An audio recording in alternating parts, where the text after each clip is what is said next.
اجمعین۔ قال رسول اللہ صلی اللہ علیہ وآلہ وسلم خیرکم من تعلم القرآن وعلمہ۔ سامعین محترم، آج ہماری بہتری کے معیار بدل چکے ہیں۔ ہم کامیابی کو دنیا کی نگاہ سے دیکھتے ہیں۔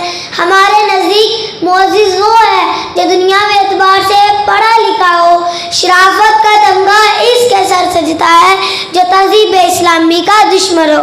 تم بہترین شخص اس کو سمجھتے ہو جس کے پاس مال و دولت کی ریل پہل ہو، جبکہ میرے نبی صلی اللہ علیہ وآلہ وسلم کا فرمان ہے، تم میں سے بہترین لوگ وہ ہیں جو قرآن پڑھتے ہیں اور دوسروں کو پڑھاتے ہیں۔ جی ہاں، آخر میں یہی لوگ کامیاب ہوں گے جو قرآن کے ساتھ جڑے رہتے ہیں، قرآن پہ عمل کرتے ہیں۔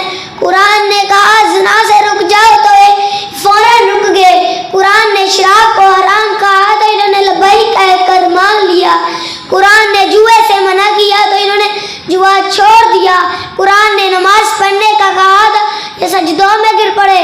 قرآن نے صدقات کا کہا تو انہوں نے اپنے مال بہا دیے۔ جی ہاں، یہی لوگ کامیاب ہوں گے۔ اللہ جس کے ساتھ بھلائی کا ارادہ کرتا ہے اسے اپنے دین کا فہم عطا کر دیتا ہے۔ آئیں ہم اگر بہترین بننا چاہتے ہیں تو اس گروہ میں شامل ہو جائیں۔ دنیا کی کتابوں میں قرآن چمکتا ہے، دنیا کی کتابوں میں قرآن چمکتا ہے، قرآن میں اللہ تعالیٰ کا فرمان چمکتا ہے۔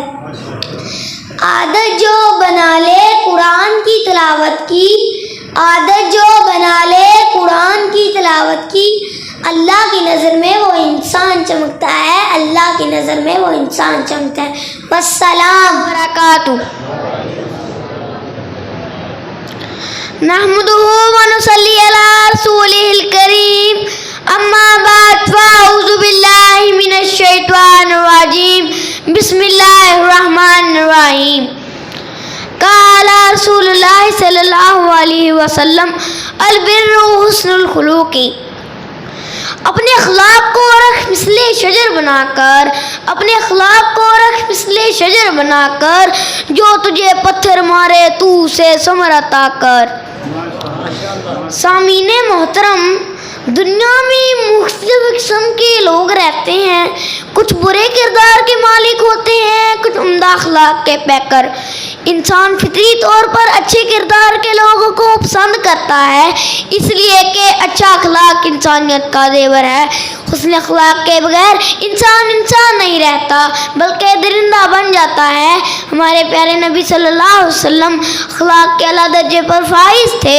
آپ صلی اللہ علیہ وسلم کی سچائی کا یہ علم تھا، جان دشمن بھی آپ صلی اللہ علیہ وسلم کو صادق ماننے پر مجبور تھے۔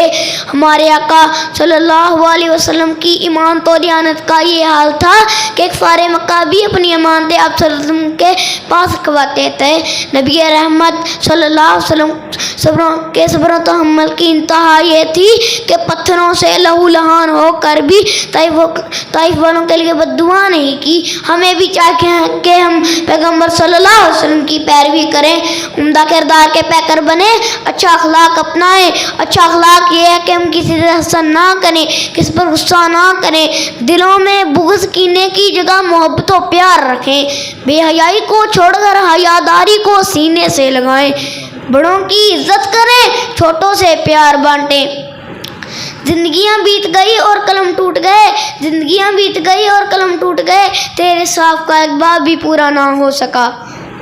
کس خیال سے اللہ تعالیٰ نے اتارے ہیں محمد، کس خیال سے اللہ تعالیٰ نے اتارے ہیں محمد، ہر دور میں ہر شخص کو پیارے ہیں محمد۔